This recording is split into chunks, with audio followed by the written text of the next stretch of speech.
শ্মশান ঘাটে পুলিশ নিয়ে এসেই মৌলিদের পুলিশে ধরিয়ে দিয়ে অনিরুদ্ধ আর ঈশানীকে বাঁচিয়ে নিল বাণী। হ্যাঁ বন্ধুরা, এমনটা দেখা যাবে। তাই সম্পূর্ণ জানতে ভিডিওটিতে লাইক দেওয়া, চ্যানেলটি সাবস্ক্রাইব করে দেখতে থাকুন।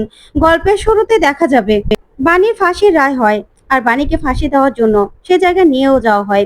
তখনই বাণী মনে মনে বলে, ঠাকুর, তোমাকে আমি সারা জীবন পুজো করেছি, আমি জানি তুমি আমার এই পুজোর মূল্য দেবে। আমি কোনোদিনও কোনো রকম অনর্থ করিনি, আমি কোনোদিনও কোনো ভুল কাজ করিনি। তুমি রক্ষা করো আমাকে, আমি যেন আমার মাকে, মিস্টার চ্যাটার্জিকে রক্ষা করতে পারি।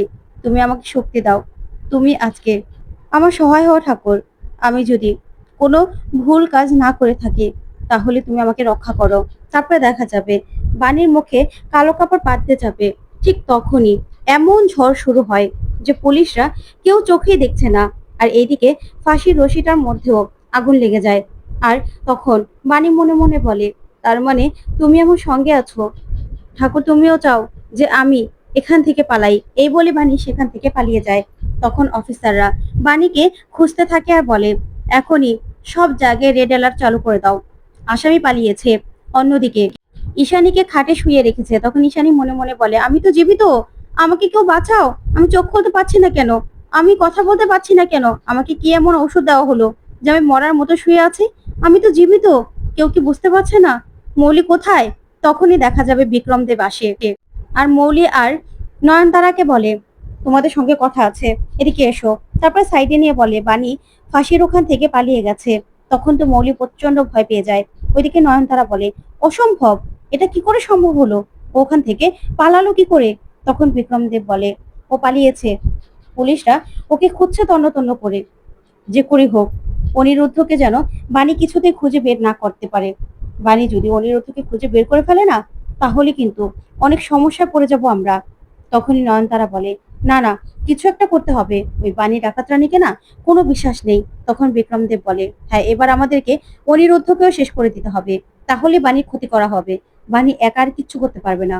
তখন মৌলি ওর লোকদেরকে ফোন করে আর বলে, অনিরুদ্ধকে এখনই অজ্ঞান করে শ্মশান ঘাটে নিয়ে এসো, বুঝতে পেরেছো?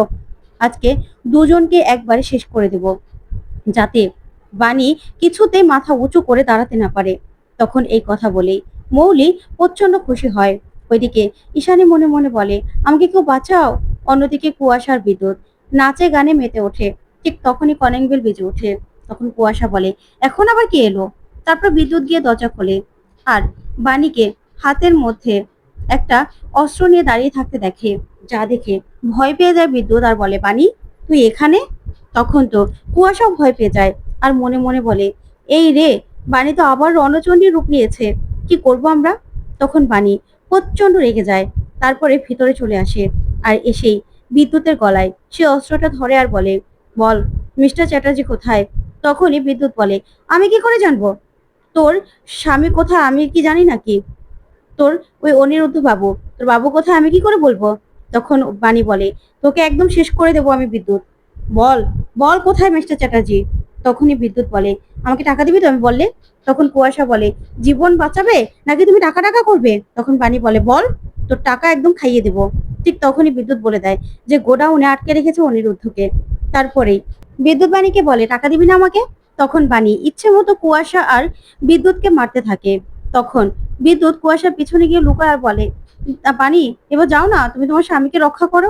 তারপরে বাণী বেরিয়ে গেলেই বিদ্যুৎ বলে, ইস, কি মারটাই না আমাকে মেরেছে, একটু আমাকে বরফ এনে দাও না। তখন কুয়াশা মরিচ দিয়ে বরফ নিয়ে আসে, যা মাখতেই বিদ্যুৎ আরো যন্ত্রণায় কাতরাতে থাকে। এদিকে দেখা যাবে অনিরুদ্ধকে অজ্ঞান করে গাড়িতে তুলছে গুন্ডারা। তখনই বাণীও খুঁজতে আসে অনিরুদ্ধকে। এদিকে গুন্ডারা সেখান দিয়ে গাড়ি করে নিয়ে চলে যায় অনিরুদ্ধকে। এদিকে বাণী এসে গোডাউন দেখে তালা দেওয়া। তখন বাণী বলে, এই গোডাউনটাই তো, এখানে তো মাম্মামকেও আটকে রাখা হয়েছিল, তাহলে কি মিস্টার চ্যাটার্জিকেও এখানে আটকে রাখা হয়েছে? কিন্তু কেউ তো নেই, ভিতরে ঢুকবো কি করে? তখন একটা লোককে মানে জিজ্ঞাসা করে, কিন্তু লোকটা কিছুই বলতে পারে না। তারপর একটা মহিলা ভিক্ষা করছিল, তখন তাকে এসে বাণী জিজ্ঞাসা করলেই মহিলাটা বলে, তুমি কি ওই ছেলেটার কথা বলছো, সাহেবের বাচ্চার মতো লম্বা করে সুন্দর? তখন বাণী বলে, হ্যাঁ, আপনি দেখেছেন ওনাকে?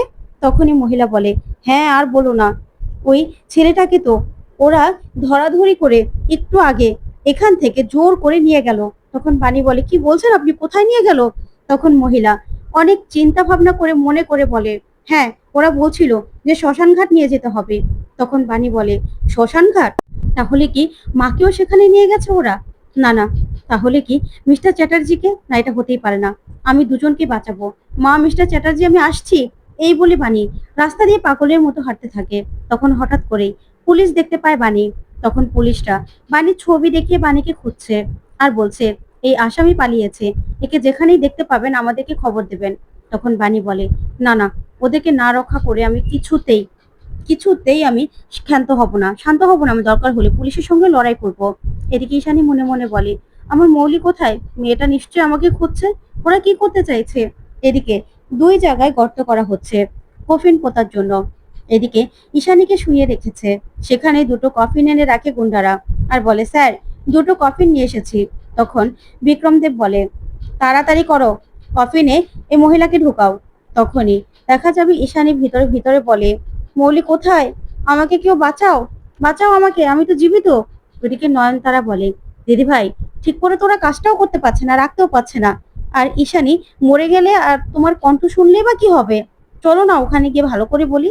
তখন মৌলি বলে, না গ্র্যান্ড মমি, মা কিন্তু সব কথা শুনতে পাচ্ছে। তখন নয়নতারা বলে, দূর, তুমি এখানে দাঁড়িয়ে থাকো, আমি ওখানে যাই।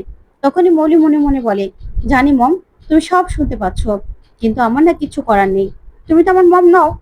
তুমি আমাকে ছোটবেলা থেকে অনেক কিছু দিয়েছো। এখনো এই 2.5 কোটি টাকা আমার খুব দরকার। কিন্তু তোমাদের তো আমার খুব টান। তোমার ওই যে আসল মেয়ে বাণী, সে আবার তোমাকে খুঁজতে খুঁজতে এখানে না চলে আসে। তারপরেও আমার কিচ্ছু করার নেই, আমার যে টাকাটা লাগবে মম, টাকাটা লাগবে। ওইদিকে ঈশানী মনে মনে বলে, আমাকে কেউ বাঁচাও, আমাকে বাঁচাও কেউ। কিন্তু কোনো কথাই বলতে পারে না ঈশানী। এদিকে দেখা যাবে অনিরুদ্ধকেও এনে কফিনে শুইয়ে দেয় ওরা। তখনই অনিরুদ্ধর হঠাৎ করে জ্ঞান চলে আসে। তখন অনিরুদ্ধ কফিনের ভিতর থেকেই চিৎকার করতে থাকে আর বলে, আমি কোথায়? আমাকে কে এখানে আটকে রেখেছো? তখন মৌলি বলে, ব্যাস, একটু পরে তো কাজ শেষ। তখন বিক্রমদেব বলে, না, এখনো কাজ শেষ হয়নি। আপনাদের কি চিন্তা হচ্ছে না? যতক্ষণ না পর্যন্ত ওদেরকে মাটিতে পুঁততে পারবো ততক্ষণ শান্তি নেই। তখন নয়নতারা বলে, আর কি হবে? আর কিচ্ছু হবে না। এদিকে বাণী খুঁজতে থাকে। তখন বিক্রমদেব বলে, বাণী কিন্তু জেল থেকে পালিয়েছে। তখন বাণী মা মা করে চিৎকার করতে থাকে। ঈশানী বলে, মনে হচ্ছে কেউ মা বলে ডাকছে। মা বলে ডাকে তো শুধুমাত্র বাণী। তাহলে কি বাণী আমাকে খুঁজতে এসেছে? তখন বাণী বলে, কতগুলো শ্মশান ঘাট দেখে ফেললাম, কিন্তু কোথাও তো পেলাম না। কোথায় আছে ওরা? এদিকে অনিরুদ্ধ চিৎকার করতে থাকে কফিনের ভিতর থেকে আর বলে, এটা কেউ খোলো, আমাকে কে আটকে রেখেছো? কোথায় আটকে রেখেছো? এই বলেই চিৎকার করে। তখন মৌলি, নয়নতারা আর বিক্রমদেব ভয় পেয়ে যায় আর বলে, এ কি, অনিরুদ্ধ তো চিৎকার করছে, তার মানে অনিরুদ্ধর জ্ঞান চলে এসেছে। তখনই দেখা যাবে বাণী সেখানে পৌঁছে যায়। তো বন্ধুরা, কেমন লাগলো আজকের আপডেট? কমেন্ট করে জানাও। ধন্যবাদ।